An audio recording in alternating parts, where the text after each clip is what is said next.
સમર્પિત કરો, એના પ્રાર્થના કરો, અને કદાચ થોડા ધોકેણા પડે ને તો વિશ્વાસ રાખજો કે મારી માં મારો મેલ ધોવે છે. શું મારી માં મારો મેલ ધોવે છે? કયો મેલ? મનનો મેલ. જે પેલા કોકનું પડાવવાની ઈચ્છા કરતું, જે મન પેલા કોકનું હકનું લઈ લેવાની ઈચ્છા કરતું, કોકના નેહાકા લેવાની કોશિશ કરતું, કોઈ પશુ પક્ષીને કદાચ અત્યાચાર કરાવતું, જે મન પશુ પક્ષીને કદાચ મારીને ખવડાવતું, જે મન દારૂ જેવા વ્યસનો કરાવતું, એ જ મનને ધોઈને મેલ કાઢીને કાલે પશુ પક્ષીની સેવા કરતા થઈ જાય. અમૃતનું પાન ના કરાવું મારો મેલડીનું. નામ લેવાથી પાપોનો નાશ થાય.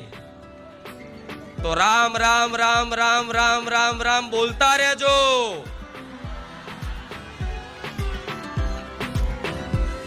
રામ. લાખો લોકોના આવા અનુભવ છે કે પેલા બહુ રૂપિયાવાળા હતા અને અત્યારે તો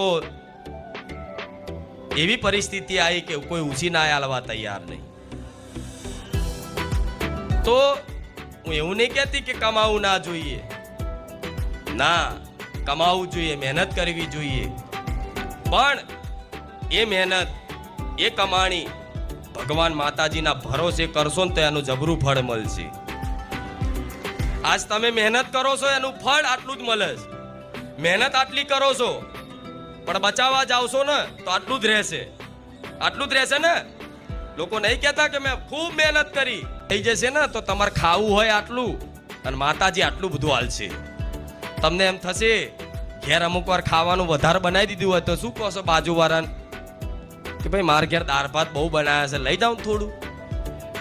તમને ખબર છે કે મારાથી ખવાશે નહીં, એટલે તમે કહેતા હોય તો માતાજી ભગવાનને એટલું બધું સુખ આપવું છે કે તમે તો સુખી રહો, પણ તમારા આજુબાજુના વિસ્તારમાં જે બી અબોલા પશુ પક્ષી જીવ જંતુ હોય,